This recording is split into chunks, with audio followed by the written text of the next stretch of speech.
তো এখন এখন আমরা যে জায়গায় আসতে চাচ্ছি সেটি হচ্ছে যে আমাদের আসলে রাস্তাগুলো হয় আন্ডারপাস করতে হবে, অথবা আমাদের আমাদের ফ্লাইওভার করতে হবে, অথবা মেট্রো রেলগুলো করতে হবে। এগুলো হলে আসলে সড়ক দুর্ঘটনাটা কমে যাবে অন্তত ঢাকার মধ্যে। এগুলো আদারওয়াইজ যদি না করা যায় তাহলে প্রতিদিন যে হারে গাড়ি বিআরটিএতে আমরা খবর নিচ্ছি যে হারে প্রতিদিন গাড়ি বাড়ছে, 34টার মতো তারা বলে যে পার ডে 34টা করে নতুন করে গাড়ি, সেটা বাস, ট্রাক, মিনি বাস, ট্যাঙ্কলরি এই ধরনের বাড়ছে।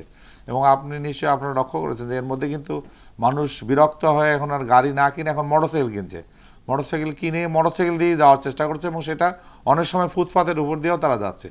তো এই প্রবণতাও যদি মানুষের বাড়তে থাকে, সে তো ইচ্ছা করে যায় না, হয়তো কোনো একটা জরুরি একটা কাজ থাকে। আমি পরিষ্কার ভাষায় জানতে চাই কি কারণে এই আপনি যে বর্ণনা করছিলেন তখন শুনছিলাম যে এমন একটা ভাব যে কারোই নিয়ন্ত্রণে এই সমিতিগুলো, কে কার নিয়ন্ত্রণে একটা জটিল জায়গা আছে। আমি যদি পরিষ্কার করে জানতে চাই, আদ্যবধি আপনি যেহেতু ছিলেন, আপনি অনেকগুলো মিটিংয়ে সভাতে যুক্ত ছিলেন, গত 2.5 বছরে এখন পর্যন্ত মালিকরা এই চুক্তিভিত্তিক কার্যক্রমের মধ্যে দিয়ে ড্রাইভারদেরকে লাগামহীন দানবে পরিণত করার যে প্রক্রিয়ার মধ্যে রয়েছেন, সেটা আপনারা বন্ধ করতে পারলেন না কেন? পাশাপাশি আমি একটি প্রশ্ন রাখতে চাই, সেটা হচ্ছে খুব ছোট করে, যে যেই চালককে আপনি নিয়োগ দিচ্ছেন, আপনার এত দামি একটি গাড়ি, সেই গাড়িটি আপনি একজন অদক্ষ চালকের হাতে কিভাবে দেওয়ার সাহসটি করছেন? আমরা দিচ্ছি না তো, আমি এটা আপনাকে বলছি যে ওনার কথাটা জবাবটা দিয়ে যে মাঝখানে একটা মধ্যস্থতাকারীর আমি দিচ্ছি, ওনার জবাবটা দিয়ে নিচ্ছি। আমি কি একটু আগে বলেছি যে অনেক কোম্পানি হয়েছে যেগুলো বিএনপির সময় হয়েছে, এবং এই কোম্পানিগুলো আমি গত সময়ে টার্মসে যেহেতু প্রতিমন্ত্রীর দায়িত্ব পালন করেছি স্থানীয় সরকারের, সেই কারণে আমি এই ধরনের অনুষ্ঠানগুলোতে আমি আমার মন্তব্যগুলো সেইভাবে আমি উপস্থাপন করতে পারিনি একটা কারণে। সেটাই হচ্ছে আমরা বারংবার বলছি যে এই যারা কোম্পানিগুলো আছে তারা কারো কোনো কথা শুনছে না, তাদেরকে নিয়ন্ত্রণ করারও কোনো উপায় আমরা পাচ্ছি না। এবং অনেকবার আমরা এটা বলার চেষ্টা করেছি, কিন্তু এটা পার্সোনালিও আমরা মাননীয় যোগাযোগ মন্ত্রীকেও কিন্তু বলেছি আমরা, যেগুলো একটা ব্যবস্থা কিন্তু করতে হবে। আদারওয়াইজ কিন্তু এরা কন্ট্রোলে না আসলে তাহলে আপনি যে চুক্তিভিত্তিক ড্রাইভার নিচ্ছেন তারা তো সে রাস্তায় সেখানে তারা পারাপারি করবেই। এইটা বন্ধ করতে হবে, এবং তাদেরকে আপনার বেতন দিয়ে তাদেরকে যদি এটা আমরা না করতে পারি তাহলে হবে না। আপনার কথার জবাবটা এটুকুই।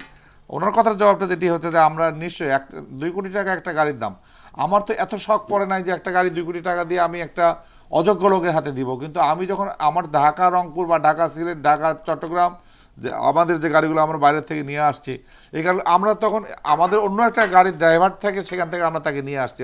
আর যখন পাচ্ছি না তখন হয়তো লোকাল রুটের কোনো ড্রাইভারকে আমরা সেই ড্রাইভারকে দিচ্ছি যে আমার গাড়িতে হেল্পার ছিল। আমারও তো একটা প্রশ্ন না করে পারছি না, মাননীয় সংসদ সদস্য মাফ করবেন আমাকে, তাহলে আমাকে বলেন তো গত 6-8 বছরে ঢাকা শহরের নতুন গাড়িটা দেখলেন কোথায় আপনি?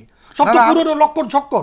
আপনি সেই 2 কোটি টাকার গল্প বলছেন, এ তো 2 লাখ টাকার গাড়ি, এবং সেই 2 লাখ টাকার গাড়িগুলো কতগুলো অত্যন্ত নিম্ন শ্রেণীর মানুষের হাতে তুলে দিয়েছেন যাদের কমন সেন্স নাই। ভাবির সঙ্গে ঝগড়া করে আসছে মনে হচ্ছে। না না না না, আমার কাছে তাই মনে হচ্ছে। এই মৃত্যু মেনে নিতে পারছেন আমার 2 কোটি টাকার গাড়ির কথা ঢাকায় বলিনি, আমি বলছি ঢাকা সিলেট, ঢাকা রংপুর, আমি এগুলো কথা বলছি। আমরা ঢাকার যে দুর্ঘটনা বললেন কমবে, কি কারণে ঢাকার আমি বলছি যে এই গাড়িগুলো উনি যেহেতু 2 কোটি টাকার কথা উনি বলেছেন যে 2 কোটি 3 কোটি টাকার গাড়ি, তখন আমি মনে করছি যে উনি লং রুটের কথা বলছেন।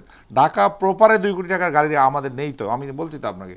তো সে কারণে সেগুলো চালানোর জন্য আমার সন্তানরা বাঁচবে না, না বাঁচবে তো। আমি বলছি যে আমরা মেরে ফেলবো। আজকে যে মেরে ফেলছে আমার গাড়িটা তো পুড়ে দিয়েছে, আমার গাড়িটা ভেঙে দিয়েছে, আরো 10টা গাড়ি ভেঙে গুড়িয়ে দেওয়া উচিত সব।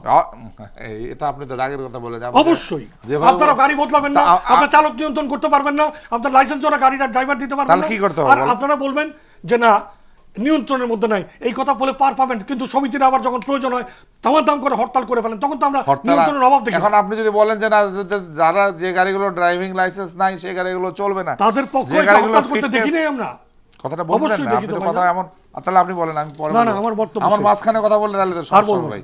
আমি ঝগড়া করতে বসিনি আপনার সঙ্গে, জি মশিউর রহমান, আমি কিন্তু ঝগড়া করতে বসিনি আপনার সঙ্গে, প্লিজ। তো আমি যেটা বলতে চাচ্ছি যে এই অবস্থার থেকে যদি আমাদেরকে পরিবর্তন করতে হয় তাহলে আমাদের রাস্তা দিতে হবে, আমাদের চলার জায়গা দিতে হবে, আমাদের ড্রাইভারদের আমাদের প্রশিক্ষণের ব্যবস্থা করতে হবে, এবং আমাদের শহর উন্নয়নের জন্য সারা ওয়ার্ল্ডে কিন্তু আপনার গভর্নমেন্ট সাবসিডি দিয়ে গাড়ি চলে, আমাদের এখানে সাবসিডি দিতে হবে। তো সেগুলো আপনাকে বলতে হবে, সেগুলো তো একটু আপনাদের বলতে হবে যেগুলো দরকার, অথবা সরকার নিজে শহর নিয়ন্ত্রণ করুক।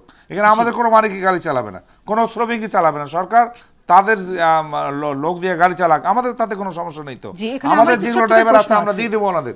জি। কিন্তু আমরা চালাচ্ছি কেন? একটা গাড়ি চললে ওই গাড়িটাতে স্টপেজ দেওয়ার তাদের জায়গা নেই, একটা গাড়ি আর একটা গাড়িকে ধাক্কা দিচ্ছে, পারাপারি করছে। এবং উনি যেটা বলছেন যে আমরা অদক্ষ ড্রাইভারও আমাদের রাখতে আমরা বাধ্য হচ্ছি।